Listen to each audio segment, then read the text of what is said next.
겠습니다. 사랑하는 성도 여러분, 예배가 무엇입니까? 예배가 무엇입니까? 존 칼빈은 이렇게 이야기했습니다. 하나님을 경배하는 것이 인간의 가장 고귀한 목적이다. 인간의 가장 고귀한 목적, 인간의 삶의 전부죠. 그죠? 그것은 하나님을 예배하는 것이다. 이렇게 이야기를 했고요. A.W. 토저는 이렇게 이야기했습니다. 예배는 하나님과 인격적으로 만나는 자리다. 예배는 하나님과 인격적으로, 즉 영과 영이 교감하는 자리다. 이렇게 이야기를 하고 있고요.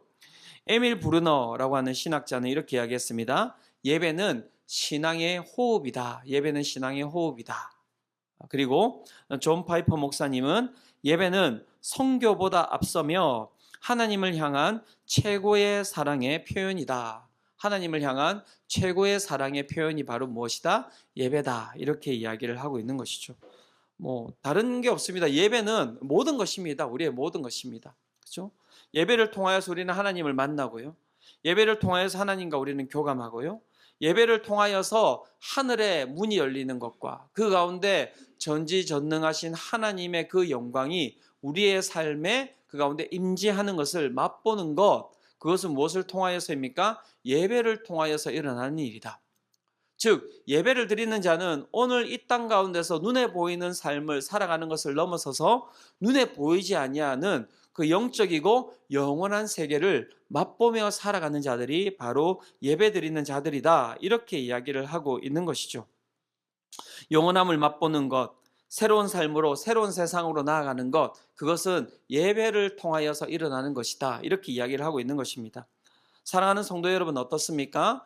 여러분은 그런 예배를 드리고 계십니까? 그런 예배를 드리고 계십니까? 제가 방금 앞에서 이야기했던 그 예배의 어떻게 보면 감격, 예배의 흥분됨, 또 예배의 영광, 예배의 은혜, 그러면 이 예배에 대한 것들을 우리는 어떻게 하면 그것을 누리면서 살아갈 수 있을까요? 이 부분이 되게 중요하지 않겠습니까? 나는 날마다 매주 예배를 드리러 오는데 왜 내 삶에는 방금 목사님이 이야기한 그러한 예배 감격도, 예배 감동도, 그 가운데 변화도, 그 가운데 영원한 것에 대한 것을 보는 것도 없을까? 그건 무엇이 잘못됐겠습니까? 내 삶에 예배에 대한 정의와 예배에 대한 자세와 이것이 잘못되었기 때문에 그것을 누리지 못하는 것이라고 저는 생각합니다. 그런 부분에 있어서 오늘 우리가 읽었던 이 본문은 우리가 어떻게 예배를 드려야 할지에 대한 부분들을 이야기를 하고 있습니다. 오늘 본문은 마리아가 예수님께 값비싼 향유를 드리는 장면을 이야기해 주고 있고요. 이 장면을 통하여서 예수님께서 어떻게 이야기하고 있습니까? 온천하 복음이 전파되는 그곳에서 이 마리아가 행한 일을 모든 사람들이 기억하게 될 것이다 라고 이제 칭찬을 하고 있는 거예요. 마리아는 예수님께 예배를 드렸고요. 그 마리아가 드렸던 그 예배에 대해서 예수님께서 어떻게 이야기하고 계십니까? 이 땅에 있는 모든 사람, 복음이 전파되는 그 순간, 복음이 전파되는 모든 곳에서 이 여자의 행동을 기억해야 된다. 어떤 얘기를 하고 계시는 것입니까? 우리가 이 마리아와 같이 예배 드려야 된다라고 예수님께서 말씀하고 계시는 것이죠. 그렇다면 우리는 이제 질문을 던져야 될 것입니다. 우리가 본받고 행해야 할 그 예수님께서 받으실 만한, 그리고 예수님께 드릴 만한 그러한 예배는 무엇입니까? 오늘 본문에서 두 가지를 살펴보고자 하는데요. 첫 번째는 무엇이냐면 예배는 사랑이라는 것입니다. 예배는 사랑입니다, 여러분. 본문은 이렇게 시작하고 있습니다. 유월절 엿새 전에 라고 하면서 이제 그 유월절 엿새 전에 베단이라고 하는 곳에서 예수님을 위한 잔치가 이제 벌어지고 있다. 이렇게 이야기를 하고 있는 것이죠. 여기에서 이야기하는 이 유월절은 어떤 날입니까? 예수님께서 십자가에 달려 죽으시는 날입니다. 그러니까는 그 죽으시기 6일 전, 어떻게 보면 이 본문에는 이미 죽음이라고 하는 이러한 의미, 이러한 그 어둠이 잔뜩 깔려 있는 것이죠. 그 가운데서 잔치가 진행이 되고 있는 것입니다. 그런 잔치 가운데서 누가 나오냐 봤더니 죽은 자 가운데서 살리신 나사로가 나오고 있고요. 그 가운데서 마르다가 일을 하고 있었다. 이렇게 이야기를 하고 있습니다. 이 요한복음 12장 앞에 요한복음 11장에는 어떤 본문이 나오냐면 나사로가 부활한 사건이 나옵니다. 즉 그렇다면 한번 유추해 본다면 지금 여기에서 예수님을 위하여서 사람들이 잔치를 벌이고 있는데 무엇 때문에 그럼 잔치를 벌이고 있는 것이겠습니까? 죽은 나사로가 살아난 것에 대한 감사의 잔치가 지금 벌어지고 있는 것이죠. 그 가운데 이제 나사로의 동생인 누가 나옵니까? 마리아가 등장을 하게 됩니다. 요한복음 12장 3절입니다. 같이 한번 읽어보도록 하겠습니다. 자, 시작. 마리아는 지극히 비싼 향유 곧 순전한 나드 한 근을 가져다가 예수의 발에 붓고 자기 머리털로 그의 발을 닦으니 향유 냄새가 집에 가득하더라. 예. 마리아가 예수님께 나오는데 어떻게 나오고 있습니까? 지극히 비싼 향유를 예수님의 발에 붓고 그 발에 부은 그 향유를 자신의 머리털로 이렇게 닦고 있는 장면이 나옵니다. 자, 여기서 마리아가 예수님께 나올 때 무엇을 가지고 나왔습니까? 지극히 비싼 향유를 가지고 나왔다, 이렇게 이야기를 하고 있습니다.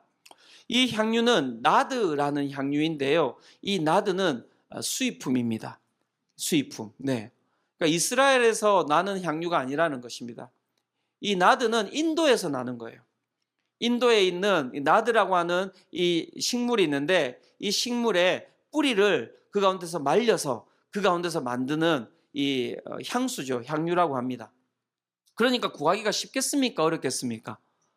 이때만 해도 무슨 물류가 이렇게 잘 이렇게 이동하고 이런 게 아니잖아요. 특별히 또 인도에서 그 이스라엘 땅으로 오는 것이 쉽지 않았을 것 같습니다. 그러니까 돈이 있더라도 구하기가 쉽지 않은 향유였다, 이렇게 이야기를 하고 있습니다.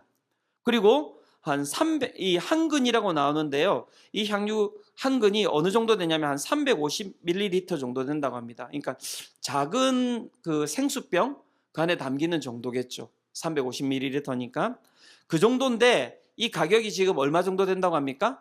300데나리온이라면 300데나리온. 요 정도의 300데나리온. 예. 내가 물통을 가지고 나오려고 했는데, 네. 요거 한 컵 2개 정도 되지 않을까 합니다. 예. 그것도 안 될까요? 네. 350ml에 300데나리온. 한 데나리온이 그때 노동자 하루의 월급이 한 데나리온이었습니다. 그러면 300데나리온이면은 얼마만치의 월급이라고 할 수 있습니까?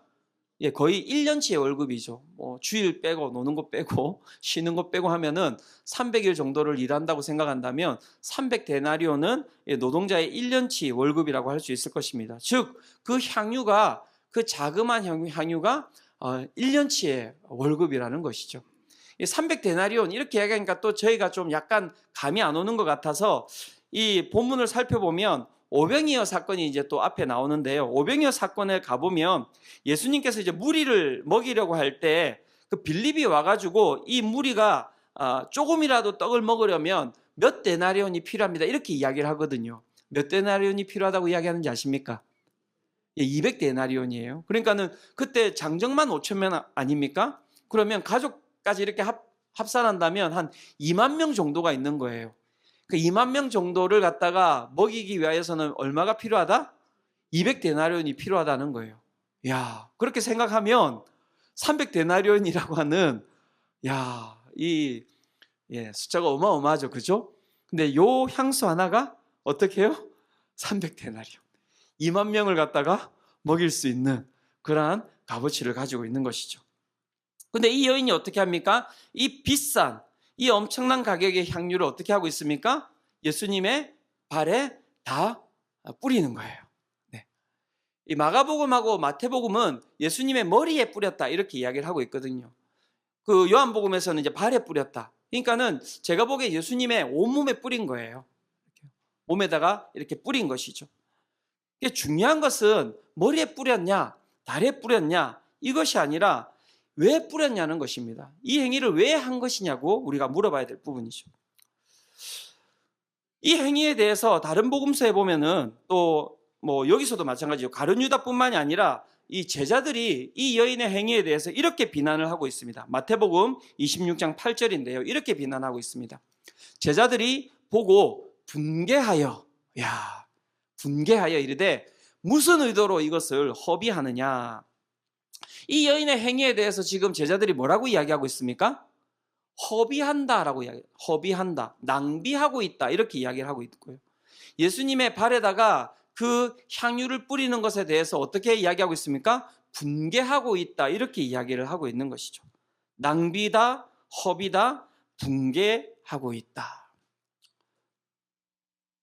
여러분 어떻습니까? 예수님께 이 향유를 드릴만 합니까? 드릴만 하지 않습니까? 네. 근데 예수님께서 그 제자들의 모습을 바라보시면서 같이 뭘 하시는 게 아닙니다. 그래, 맞네. 너 이걸 가난한 사람들한테나 나눠주지. 이거 팔아가지고 왜 이걸 나한테 주느냐. 팔면은 아까 말했죠. 몇 명을 먹일 수 있다고요? 2만 명 넘게 먹일 수 있다고요. 그러니까는 한 조각씩 뭐 이렇게 먹는 게 200데나리온이니까 약간 좀 배가 약간 좀 부르게 먹을 수 있겠죠. 그죠? 2만 명을 먹일 수 있는 양이면 엄청난 거 아닙니까? 근데 예수님께서 이 여인을 어떻게 합니까? 뭐라 하지 않으세요. 뭐라 하지 않으시고 그만두라고 이야기하시고 이 여인의 그 행위에 대해서 어떻게 이야기하고 계십니까? 모든 사람, 복음이 전파되는 곳에서 모든 사람들이 이 여인의 행위를 어떻게 해요? 기억해야 되는 것이다 라고 이야기를 하고 있는 것이죠. 그렇다면 이 낭비, 우리가 이야기할 때 이 허비라고 이야기하고 있는데 이것은 무엇을 이야기하는 것일까요? 이것은 다른 것이 아닙니다. 낭비, 허비, 그냥 낭비, 그냥 허비가 아니라 이것은 거룩한 낭비, 거룩한 허비라고 할 수 있는데요. 이것은 다른 것이 아닌 내가 가지고 있는 가장 소중한 것을 예수님께 드린다 할지라도 그 모든 것이 아깝지 않음을 보여주고 있는 것이고요. 이것을 우리는 다른 한 단어로 표현한다면 그것은 무엇이냐면 바로 사랑이라고 이야기를 할 수가 있는 것입니다. 사랑이라고 이야기를 할 수가 있는 것입니다. 제가 주례 때 이제 청년들한테 이렇게 주례하는 할 때 우리 뭐 이렇게 부부들한테 이렇게 많이 이야기를 하는 것인데요. 이 땅에 수많은 남자가 있지만 이 남자를, 이 땅에 수많은 여자가 있지만 이 여자를 어떻게 한 것입니까? 다른 것들을 다 포기하고 선택한 거예요. 그죠? 그게 이제 결혼 아닙니까? 뭐 우리 부부 같이 함께 앉아 있으면 옆에 한번 보신다면 그런 사람이 아닙니까? 수많은 남자가 있지만 내가 그 남자 다 포기하고 너 선택한 거야. 수많은 여자가 있지만 내 그 모든 여자들을 다 포기하고 너를 선택한 거야. 그래서 지금 후회하고 있으시잖아요. 그죠? 정말 진짜 내 눈이, 그죠? 뭐 어쨌든 그걸 우리는 뭐라고 이야기합니까? 사랑이라고 이야기하는, 사랑이라고 이야기하는 거예요. 모든 것을 낭비하여도, 모든 것을 허비하여도 아깝지 않은 것, 그것을 우리는 사랑이라고 이야기를 하는 것입니다. 사도행전에 보면요, 예수님을 정말 뜨겁게 사랑한 사람이 나옵니다. 그 사람의 이름이 누구입니까? 바로 바울입니다. 바울이 예수님을 정말 많이 사랑했죠. 그 받은 은혜가 너무나 컸기 때문에 그 은혜를 갚을 도리가 없어서 그는 끊임없이 그 예수님께 사랑을 전하기 위해서 몸부림쳤던 사람이 아닙니까? 그 바울이 예수님에 대한 사랑을 어떻게 고백하고 있습니까? 빌립보서 3장 8절에 이렇게 이야기하고 있는데요. 이 부분도 같이 한번 읽어보도록 하겠습니다. 함께 읽겠습니다. 자, 시작. 또한 모든 것을 해로 여김은 내 주 그리스도 예수를 아는 지식이 가장 고상하기 때문이라. 내가 그를 위하여 모든 것을 잃어버리고 배설물로 여김은 그리스도를 얻고. 어떻게 이야기하고 뭐라고 고백하고 있습니까? 모든 것을 잃어버리고 모든 것을 배설물로 여김은 무엇을 얻기 때문입니까? 예수 그리스도를 얻기 위함이다라고 이야기합니다. 예수 그리스도와 그 이 땅에 있는 모든 것은 비교 불가한 것이다, 이렇게 이야기를 하고 있는 것이죠. 지금 바울이 예수 그리스도를 사랑하는 것이 무엇인지에 대해서 이렇게 고백을 하고 있는 것입니다. 이것이 바로 여러분 거룩한 낭비이자 거룩한 허비라고 이야기를 할 수가 있는 것이죠. 오늘도 우리는 예배 가운데서 이러한 사랑을 주님께 표할 필요가 있는 것입니다. 사랑하는 성도 여러분, 예수님을 사랑하십니까? 예수님을 사랑하십니까? 내 모든 것들을 다 던져놓고 주님을 사랑하십니까? 우리는 물어볼 필요가 있는 것이죠. 세상에 있는 많은 사람들이 우리를 바라보면서 어떻게 생각하겠습니까? 이 시간이 이상하게 생각되지 않겠어요? 와가지고 하루 종일 교회에 있고 와가지고 또 그냥 교회만 있겠습니까? 또 이렇게 내 마음에 들지 않는데도 불구하고 옆에 있는 사람을 사랑하고 교제하고 또 그것을 넘어서서 또 내가 가지고 있는 모든 것을 또 주님께 헌금으로 드리기도, 물질을 드리기도 하고, 이 모든 것을 세상에서 바라봤을 때는 무엇이겠습니까? 허비이고 낭비처럼 보일 수 있겠지만 여러분, 허비입니까? 여러분, 낭비입니까? 그렇지 않습니다. 그것은 거룩한 주님에 대한 우리의 사랑이라고 할 수가 있는 것이죠. 사랑하는 성도 여러분, 사랑으로 나아가시기를 축원합니다. 모든 것을 다 그 가운데 우리가 드리며 나아갈 때 주님께서 그것을 기뻐 받으신다, 이렇게 이야기를 하고 있는 것이죠. 제가 이 부분을 이렇게 쭉 묵상하고 있는데, 그러면서 또 뭐 제가 설교를 준비하는데 항상 그냥 준비하지는 않고요, 많은 분들의 설교를 들으면서 준비하는데요, 어떤 목사님의 설교를 듣는데 이 목사님의 이야기가 저한테 좀 와닿았습니다. 이것이 어떻게 보면 사랑으로 표현될 수 있는 것이겠구나 라는 생각이 들었는데요, 이 목사님한테는 이제 3명의 이제 아들이 있는데요, 이제 첫째 아들이, 큰 아들이 미국에서 공부하다가 잠시 이제 한국에 나왔다고 합니다. 한국에 나와서 좀 오랜 시간 동안 이렇게 있었는데 그냥 있으면 뭐 하니까 아르바이트를 했대요. 아르바이트를 하고 나면 무엇이 있겠습니까?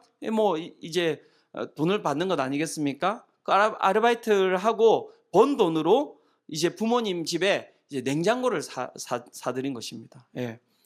냉장고가 한두 푼 하지는 않잖아요. 그죠? 네. 그리고 세탁기까지 자기가 사드리겠다고 이렇게 이야기를 했는데, 이제 사모님께서 아니 됐다고, 냉장고만으로 만족한다고 그렇게 이야기를 하셨다고 해요. 이 목사님께서는 이 냉장고를 보면은 항상 문을 열 때마다 이렇게 자기한테만 딱 보이는 글자가 있었답니다. 우리 큰아들이 사준 냉장고, 문을 열 때마다. 네. 그렇게 되게 이렇게 좋으셨대요. 뭐 근데 큰아들만 이렇게 좋은 것을 줬겠습니까? 둘째 아들 이야기도 하더라고요. 이 둘째 아들이 취직을 하게 되었는데 처음으로 이제 번듯한 수입이 생긴 거예요. 그래서 처음 수입으로 아버지에게 선물을 사주고 싶어 했던 것 같습니다. 근데 그 선물이 무엇이냐면 아버지한테 좋은 시계를 선물하고자 했대요. 그래서 오메가, 네, 오메가를 사서 아버지한테 드렸다는 거예요. 그러면서 아들이 이제껏 자기가 한 번도 써본 적이 없는 돈을 썼다고 그렇게 이야기했지만 그 시계가 얼마인지는 아버지한테 이야기해 주지는 않았다고 합니다. 근데 아버지도 알겠죠, 그 시계가 얼마나 비싼 시계인지. 그죠? 가격은 정확하게는 모르겠지만. 이제 그러면서 이제 목사님이 자신의 이야기를 하는 겁니다. 자신은 시간만 맞으면 된다고 생각하고 시계와 같은데 돈 쓰는 것을 바보스러운 일이라고 확신하는 사람이었답니다. 그러니까 시계 사는 것은, 시계에다가 돈을 투자하는 것은 바보스러운 일이야, 그렇게 확신했던 사람인데 둘째 놈이 가장 바보스럽게 생각하는 짓을 하고 말았답니다. 고집스럽게 지 아빠의 마음과 생각을 알면서도, 아빠가 이런 거 싫어한다는 것을 알면서도 아버지에게 좋은 것을 해주고 싶어서 선물을 한 것이라는 것이죠. 그러면서 목사님께서 그런 생각이 드셨답니다. 그냥 그 마음이 아버지가 싫어하는 것을 알매도 불구하고 그 비싼 것을 사준 그 마음이 정말 고맙고 정말 바보 같지만 그래도 이것을, 그 마음을 잘 받아야겠다라고 생각을 하셨고, 그 다음날 바로 페이스북에다가 이 이야기를 이렇게 적으면서 자기가 이 아들이 사준 오메가 시계를 차고 다닐 생각이다, 그러니 오해하지 말아라, 이렇게 이제 페이스북에 올렸다고 이야기합니다. 첫째 아들, 둘째 아들만 이야기하면 좀 그러니까 이제 막내 아들까지도 이야기를 꺼내야 된다고 해서 셋째 아들 이야기를 하시더라고요. 막내가 그 이후에 바로 이제 교회의 사무실에 이제 찾아왔다고 합니다. 그런데 그냥 온 것이 아니라 목사님의 눈에 보기에도 꽤 좋아 보이는, 꽤 비싸 보이는 구두를 사가지고 온 거예요. 구두도 여러분 정말 비싼 건 비싸지 않습니까? 예. 저는 당근을 이용하고 있습니다. 이렇게. 네. 정말 좋은 걸 잘 살 수 있습니다. 네. 목사님이 딱 보기에도 이게 좋아 보이고 비싸 보이는 거예요. 목사님이 고맙기는 했지만 이제 막내 아들한테 야단을 쳤다는 것입니다. 아니, 아직 학생이어서 번듯한 수입도 없는 자식이 제 분수에 맞지 않는 선물을 한다고 생각했기 때문이죠. 그런데 막내가 이렇게 이야기했답니다. 둘째 형이 월급 탔다고 용돈을 줬는데 용돈 생긴 김에 아버지 구두를 사왔다고 이렇게 이야기했다는 거예요. 그러면서 이제 이 목사님께서 이제 정리를 하시는 거죠. 뭐 선물 샀다고 자랑하려고 이야기를 하는 것은 아닐 것이고, 또 비싼 것을 내가 이제 뭐 차고 다니고 신고 다닌다 이 이야기를 하고자 이야기를 꺼낸 것은 아닐 것입니다. 이렇게 이야기했습니다. 둘째와 막내의 선물은 절대 안 삽니다. 자기가 절대 안 산다는 것이죠. 절대 안 삽니다. 뿐만 아니라 그런 시계를 차고 그런 구두를 신고 다니는 것에 대하여 앞으로도 비판적으로 생각하고 비판적으로 이야기할 작정입니다. 그 생각은 안 바뀔 것입니다. 그 돈이면 가난한 사람들을 이렇게도 저렇게도 도울 수 있기 때문이죠. 그런데 이 뒤가 중요합니다. 그럼에도 불구하고 저는 우리 아들이 사준 오메가 시계와 그 비싼 구두를 차고 신고 다닐 겁니다. 그건 시계와 구두가 아니라 내 아이들이 나를 얼마나 좋아하고 사랑하는가에 대한 마음이기 때문입니다. 그 아이들의 마음에 감동하여 저는 설교 시간에 이 이야기를 꺼내어서 기념하고 있는 것입니다. 모든 사람들이 다 기억하도록, 알도록 이렇게 이제 이야기를 하시는 것이죠. 이것을 통하여서 예수님께서 지금 무슨 이야기를 하시고자 하시는지를 보여주고 있는 것이죠. 마리아가 낭비하고 허비하는 것이 아니라 그것이 무엇이라는 것입니까? 예수님에 대한 사랑이고, 예수님께서 그것을 맞습니다. 다른 데다 쓸 수 있겠지만 그것을 어떻게 해요? 그 사랑을 받으신다는 것이죠. 사랑하는 성도 여러분, 예배는 사랑입니다, 여러분. 내 모든 것을 줘도 아깝지 않은 것, 나의 시간을, 나의 물질을, 나의 눈물과 나의 회개를, 내가 가지고 있는 섬김과 헌신을 주님께 드려도 아깝지 않은 것, 그것이 바로 예배라고 이야기를 하고 있는 것인데요. 사랑하는 성도 여러분, 이런 예배를 드리고 계십니까? 중요한 건 그 예배를 받으시는 예수님께서, 그 예배를 받으신 하나님께서 우리보다 먼저 모든 것을 아끼지 아니하고 우리를 사랑하셨다는 것입니다. 그렇기 때문에 오늘도 우리는 이 예배 가운데서 그 사랑을 받은 자들이기 때문에 우리의 모든 것을 다 드려도 아깝지 않게 주님께 나아가는 것이지요. 그것이 여러분 바로 예배라고 하는 것입니다. 그것이 바로 예배입니다. 로마서 8장 32절에 이렇게 이야기하고 있습니다. 자기 아들을 아끼지 아니하시고 우리 모든 사람을 위하여 내주시니가 어찌 그 아들과 함께 모든 것을 우리에게 주시지 아니하겠느냐. 하나님께서 우리를 위하여서 모든 것을 아끼지 아니하시는 분이시다. 그 사랑으로 우리에게 다가오신다. 이렇게 이야기를 하고 있는데요. 여러분, 사람이라면, 여러분, 인간이라면 우리 자신을 잘 살펴볼 필요가 있는 거예요. 그 사랑을 받고 우리는 어떻게 하나님을 대하고 있습니까? 그 은혜를 받고 여러분은 어떻게 하나님 앞으로 나아가고 있습니까?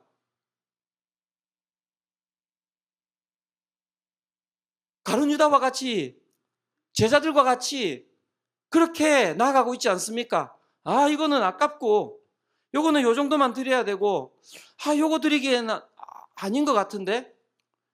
여러분, 그 무한한 사랑을 받은 자로 살아가는 삶이 맞습니까? 오늘 우리는 우리의 예배를 한번 깊이 살펴볼 필요가 있는 것이죠. 예배는 그냥 앉아서 좋은 말씀 듣고, 좋은 말씀이네, 그렇네, 이게 아니라요. 하나님의 그 사랑을 받고 나도 그 사랑에 감격하여서 나도 사랑을 드리는 것, 그것이 예배라고 이야기를 하고 있는 것이죠. 그 예배를 회복하시기를 축원합니다. 그 예배로 나아가시기를 축원합니다. 여러분, 아끼지 마시고 하나님께 마음을 드리면서 나아가 보시기를 바랍니다. 두 번째, 우리가 드려야 되는 그 주님께서 받으실 만한 예배, 그것은 무엇입니까? 두 번째, 예배는 존중이다, 이렇게 이야기를 하고 있습니다. 예배는 헬라어로 프로스키네오라는 단어입니다. 뜻은 무엇이냐면 경배하다, 엎드리다, 무릎 꿇다라는 의미를 가지고 있습니다. 오늘 본문에 보면 마리아가 어떻게 예수님 앞으로 나아갑니까? 그의 발 앞에 엎드리며 나아가죠. 그의 발 앞에 무릎 꿇고 나아가죠. 그의 발 앞에 경배하며 나아갑니다. 그런데 여러분, 성경을 잘 살펴보시면 마리아는요, 등장할 때마다 예수님 앞에 나아가는 그 포즈가 똑같아요. 여러분, 정말 신기합니다. 똑같습니다. 분주하였던 마르다가 예수님께 화를 냈던 사건 아시죠, 여러분? 마르다와 마리아의 사건. 거기에도 보면 마리아가 어떻게 예수님 앞에 있는지를 이렇게 이야기하고 있습니다. 누가복음 10장 39절입니다. 그에게 마리아라 하는 동생이 있어 주의 어디에 앉아 있다고요? 발치에 앉아 그의 말씀을 듣더니, 발치에 앉았다는 것이 무엇입니까? 발끝에 그가 앉아 있다는 것입니다. 발끝에 앉아 있다는 것입니다. 그래서 예수님께서 그 발끝에 앉아 있던 마리아를 어떻게 하십니까? 칭찬하시죠. 칭찬하시죠. 이것이 좋은 것이다 라고 이야기를 하시는 거예요. 여러분 잘 보셔야 됩니다. 두 번째, 마리아가 어디에 나오냐면 이 오빠 나사로가 죽었을 때, 그때 이제 마리아가 또 등장을 하거든요. 자, 나사로가 죽었을 때 예수님이 나사로를 살리러 찾아오시는데요, 그때 가장 먼저 나갔던 사람이 누군지 아십니까, 여러분? 누굴까요? 마리아? 아닙니다. 마르다가 먼저 나가요. 마르다가 막 뛰어서 예수님께 나아갑니다. 막 뛰어서 나아가서 어떻게 합니까? 예수께 여짜오되, 주께서 여기 계셨더라면 내 오라버니가 죽지 아니하였겠나이다, 이렇게 이야기를 해요. 그랬더니 예수님께서 이렇게 말씀하십니다. 너희 오빠 안 죽어. 너희 오빠 안 죽는다. 살 것이다. 이렇게 이야기를 했더니 마르다가 저도 나중에 부활할 것을 믿습니다. 이렇게 하고 이제 들어가요. 이렇게 하고 들어가요. 여러분 잘 보셔야 돼요. 이렇게 하고 그냥 들어가 버린단 말이에요. 집으로 들어갑니다. 집으로 들어가서 마리아에게 이렇게 이야기합니다. 마리아야, 밖에 예수님이 오셨는데 예수님께서 너를 불러. 이렇게 이야기해요. 근데 예수님께서 마리아를 불렀을까요? 안 불렀을까요? 저도 못 봤던 본문이었는데 눈에 안 보였던 본문이었는데 보니까 예수님께서 마리아를 안 부르셨어요. 그럼 마르다가 왜 마리아를 찔렀을까요? 왜 그랬을까요? 왜 그랬을까요? 마리아는 뭔가 자신과 다르기 때문에 그래요. 예수님과의 관계가. 그러니까 마리아한테 한번 나가보라는 거예요. 예수님께서 오셨으니까. 너를 부른다고. 그래서 마리아가 어떻게 합니까? 일어나가지고 쏜살같이 예수님 앞에 나아가는데요. 예수님 앞에 어떤 여러분 모습으로 나가는지 보십시오. 여기도 똑같습니다. 요한복음 11장 32절입니다. 같이 한번 읽어보도록 하겠습니다. 자, 시작. 마리아가 예수 계신 곳에 가서 배웠고 그 발 앞에 엎드려 이르되, 주께서 여기 계셨더라면 내 오라버니가 죽지 아니하였겠나이다 하더라. 자, 어떻게 하고 있다고요? 예수 계신 곳에 가서 배웠고 그 발 앞에 엎드려, 어떻게 했다고요? 엎드렸다 이야기를. 똑같은 포즈예요. 지금 나올 때마다 이 마리아의 포즈는 똑같습니다. 그 발치 앞에 앉아 있고 그 발 앞에 엎드리고 있고, 그렇죠? 그리고 이때 여러분 어떤 일이 벌어지는지 아십니까? 마르다하고는 그냥 예수님께서 대화만 하고 끝나셨어요. 그리고 그 자리에서 어떠한 곳으로도 이동하지 않으셨단 말이에요. 그런데 마리아가 와서 그 가운데서 엎드려서 이야기하고 난 뒤에 어떤 일이 벌어지는지 아십니까? 예수님께서 함께 우시고 그 가운데 나사로의 무덤으로 이동하시게 됩니다. 여러분, 하나님을 존중하는 온전한 예배가 우리의 삶에 어떤 결과를 주는지를 잘 살펴보셔야 되는 거예요. 예배가 중요하다는 것입니다, 여러분. 그래서 오늘 본문도 마찬가지죠. 오늘 본문에서도 주님의 발 앞에 엎드린 자는 누구였습니까? 마리아였죠. 그리고 그 마리아의 엎드린 가운데 예수님께서 무엇을 이야기하십니까? 그 가운데 반응하시는 거예요. 그 향유를 붓고 예수님의 그 발 앞에서 예수님을 존중히 여기고 있는 그 마리아의 행위에 대해서 예수님께서 어떻게 반응하고 계십니까? 너의 그 예배가, 너의 그 행위가 이 천하 가운데 복음이 전파되는 모든 곳에서 어떻게 될 것이다라고요? 기억하게 될 것이다라고 이야기를 하고 있는 것이죠. 이것이 얼마나 큰 영광입니까, 여러분? 예수님을 온전히 존중하며 예배드리며 나아갈 때 그 가운데 예수님 또한 그 예배를 어떻게 하신다는 것입니까? 존중이 받으신다는 것입니다. 그 가운데 칭찬하시고 그 예배를 기뻐하시고 그 예배를 기억하시고 그 예배 가운데 하나님의 그 영을 허락하여 주시사 그 가운데 죽음의 권세를 생명으로 이끄는 기적까지도 베풀어 주시는 것이 무엇을 통하여서입니까? 주님의 발치 앞에서 그분을 존중히 여기는 예배를 통하여서 우리의 삶에 여러분 그러한 거대한 변화가 생긴다고 이야기를 하고 있는 것이죠. 사랑하는 여러분, 존중히 여기시기 바랍니다. 하나님 발치 앞에 엎드리시기를 바랍니다. 가룟 유다와 제자들은 여러분 주님을 멸시했습니다. 멸시했습니다. 분노하였다는, 붕괴하였다는 거예요. 네가 그것을 갖다가 깨트렸다면 그 깨트린 것을 가지고 가난한 자를 도와야지. 도둑이라는 거 다 내려놓고요. 여러분 생각해 보십시오. 예수님께서 이 향유만도 못한 분이십니까? 지금 제자들과 가룟 유다는 지금 예수님을 어떻게 만들고 있는 것입니까? 이 향유만도 못한 존재로 예수님을 만들고 있는 거예요. 오늘도 우리의 예배가 그렇게 이 가룟 유다와 제자들과 같은 예수님과 하나님을 멸시하는 예배로 드려지고 있지는 않습니까? 내 삶의 편안한 것, 내 삶의 이기적인 것을 추구하면서 그것보다도 못한 분을 예수님으로 만들어 놓고 있지는 않습니까? 만약에 마리아가 예수님이 아닌 로마 황제에게 향유 옥합을 깨뜨렸다면 가룟 유다가 이런 이야기를 던지고 있겠습니까, 여러분? 얼마나 예수님을 멸시하고 있는 것인지를 보셔야 되는 것이죠. 무엇을 붕괴하고 있는 것인지를 볼 필요가 있는 것이죠. 사무엘상 그래서 2장 30절에는 이렇게 이야기하고 있습니다.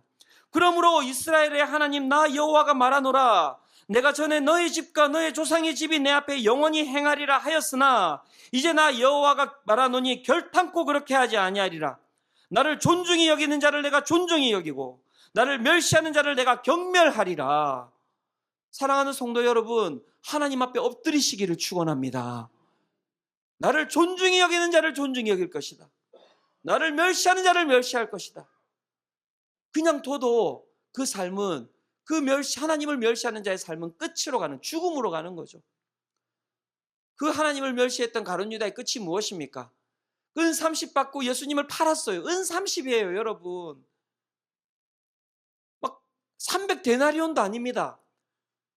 그때 종의 값이 은 30이거든요. 물건 하나 팔고 산 거예요. 그 끝이 무엇입니까? 그걸 성전에다 갖다 바치고 자살한 게 끝이 아닙니까? 멸시하는 자의 끝입니다. 주님을 사랑하는 자에게 주님께서 뭐라고 말씀하셨습니까? 요한복음 14장 21절에 이렇게 이야기합니다. 나의 계명을 지키는 자라야 나를 사랑하는 자니 나를 사랑하는 자는, 잘 기억하십시오. 나를 사랑하는 자는 내 아버지께 사랑을 받을 것이요 나도 그를 사랑하여 어떻게 해요? 그에게 나를 나타내리라. 여러분 예배 드리시기를 바랍니다. 사랑으로 나가시기를 바랍니다. 존중함으로 나가시기를 축원합니다. 그렇게 나아갈 때 그의 삶에 무엇이 전파된다는 것입니까? 주님께서 주님의 살아계심을, 하나님의 영광을 드러내실 것이다 라고 이야기를 하고 있는 것이죠. 마리아가 그런 예배를 드렸고요, 그 마리아의 예배를 통하여서 주님의 그 영광이 드러나고 있는 것입니다. 이야기 하나를 읽어드리고 이제 결론을 맺고자 합니다. 연탄길이라는 책 아십니까, 여러분? 네, 아주 유명한 책 아닙니까? 그 이철환 씨가 이 책을 통하여서 많은 사람들에게 감동을 줬는데요. 이 이철환 작가의 또 다른 에세이가 있습니다. 행복한 고물상이라는 책인데요. 제가 이 책을 이렇게 쭉 보다가 이 책의 제일 끝에, 그 페이지도 아니에요, 그 제일 끝에 그 겉표지에 담겨 있는 하나의 이야기가 있어요. 근데 제가 이 이야기를 읽다가 제가 요즘 그 갱년기인가, 네, 어쨌든 그 여성 호르몬이 뭐 많이 나오는지 뭐 울컥했거든요. 그러면서 이게 주님께서 원하시는 예배 모습이 아닌가? 주님께서 원하시는 마음이 이게 아닐까라는 생각이 들어서 이 이야기를 제가 읽어드리고 오늘 설교를 마무리하고자 합니다. 제목은 무엇이냐면 축의금 13,000원이라는 제목입니다. 10년 전 나의 결혼식 날이었다. 이 이철환 작가의 이야기입니다. 실제 이야기입니다. 10년 전 나의 결혼식 날이었다. 결혼식이 다 끝나도록 친구 형주가 보이지 않았다. 이럴 리가 없는데, 정말 이럴 리가 없는데, 예식장 로비에 서서 형주를 찾았지만 끝끝내 형주는 보이지 않았다. 바로 그때 형주 아내가 토막숨을 몰아쉬며 예식장 계단을 급히 올라왔다. 고속도로가 너무 막혀서 8시간이 넘게 걸렸어요. 어쩌나 예식이 다 끝나버렸네. 숨을 몰아쉬는 친구 아내의 이마에는 송골송골 땀방울이 맺혀 있었다. 성민이 아빠는 오늘 못 왔어요. 죄송해요. 대신 성민이 아빠가 이 편지 전해드리라고 했어요. 친구 아내는 말도 맺기 전에 눈물부터 글썽였다. 엄마의 낡은 외투를 뒤집어 쓴 채 등 뒤에 아가는 곤히 잠들어 있었다. 이 편지 내용입니다. 철아나, 형주다. 나 대신 아내가 간다. 가난한 내 아내의 눈동자에 내 모습도 함께 담아 보낸다. 하루 벌어 하루를 먹고 사는 리어카 사과 장사이기에 이 좋은 날 너와 함께 할 수 없음을 용서해다오. 사과를 팔지 않으면 성민이가 오늘 밤 굶어야 한다. 어제는 아침부터 밤 12시까지 사과를 팔았다. 온종일 추위와 싸운 돈이 13,000원이다. 하지만 힘들다는 생각은 들지 않는다. 아지랑이 몽기몽기 피어오르던 날 흙 속을 뚫고 나오는 푸른 새싹을 바라보며 너와 함께 희망을 노래했던 시절이 내겐 있으니까. 나 지금 눈물을 글썽이며 이 글을 쓰고 있지만 마음만은 기쁘다. 철환이 장가간다. 철환이 장가간다. 너무 기쁘다. 아내 손에 사과 한 봉지 들려보낸다. 지난밤 노란 백열등 아래에서 제일로 예쁜 놈들만 골라냈다. 신혼여행 가서 먹어라. 친구여, 오늘은 너의 날이다. 이 좋은 날 너와 함께 할 수 없음을 마음 아파해다오. 나는 언제나 너와 함께 있다. 해남에서 형주가. 그러면서 이제 이야기를 계속합니다. 편지와 함께 들어있던 10,000원짜리 한 장과 1,000원짜리 3장. 뇌성마비로 몸이 많이 불편한 형주가 거리에 서서 한겨울 추위와 바꾼 돈. 나는 웃으며 사과 한 개를 꺼냈다. 형주 이놈, 왜 사과를 보냈대요? 장사는 뭐로 하려고? 씻지도 않은 사과를 나는 우적우적 씹어댔다. 왜 자꾸만 눈물이 나오는 것일까? 새신랑이 눈물 흘리면 안 되는데. 다 떨어진 구두를 신고 있는 친구 아내가 마음 아파할 텐데. 멀리서도 나를 보고 있을 친구 형주가 마음 아파할까 봐. 엄마 등 뒤에 잠든 아가가 마음 아파할까 봐 나는 이를 사려 물었다. 하지만 참아도 터져나오는 울음이었다. 참으면 참을수록 더 큰 소리로 터져나오는 울음이었다. 사람들 오가는 예식장 로비 한가운데 서서. 제가 이 형주라는 친구의 마음을 보면서 주님께서 내 예배를 받으신다면 이런 예배를 드릴 때 정말 기뻐하심으로 받으시지 않을까? 그런 생각이 들었어요. 여러분, 정말 허투루 예배 드리지 마시기 바랍니다. 사랑으로 예배 드리시고요. 진심으로 예배 드리시고요. 나를 위해서 죽으신 주님을 위해서 모든 것을 다 가지고 가서 예배를 드리시기를 바랍니다. 주님께서 그 예배를 기뻐하신대요.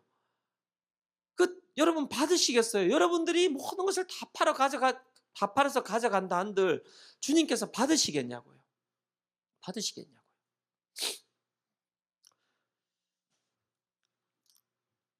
나를 위해 죽으신 예수님을 기념하는 고난주간이 내일부터 시작이 됩니다. 사랑하는 성도 여러분, 어떤 예배를 드리실 것입니까? 많지 않지만, 화려하지 않지만 여러분 이 13,000원과 같은 예배를 드리시기를 바랍니다. 주님께서 저는 이러한 예배를 받으실 거라고 생각합니다. 예배하는 자를 찾으신다잖아요. 예배하는 자를 찾으신대요. 예배하는 자를. 자신을 사랑하고, 그래 맞다, 이웃 섬기는 것도 맞지만 너희들 정말 나를 사랑하니? 나를 존중하니? 난 너희들을 위해서 모든 것을 아낌없이 다 줬는데, 그것을 주신 이유는 우리 걸 받기 위해서가 아니라 우리와 사랑하기 위해서 주셨는데. 사랑하는 성도 여러분, 예배드리시며 나가시기를 바랍니다. 오늘도 우리가 이 마리아와 같은 예배를 드리며 나아갈 때 주님께서 이 예배를 기념하실 것입니다. 그리고 이 예배 가운데서 자신을 드러내실 것입니다. 죽음에서 우리를 생명으로, 어둠에서 빛으로 우리를 이끌어 가실 줄로 믿습니다. 이 시간 우리 함께 이 찬양으로 주님 앞에 나아가기를 원하는데요, 주발 앞에 무릎 꿇고 우리 함께 이 찬양 드리면서 우리 살아계신 하나님께 예배 드리며 나아가기를 원합니다.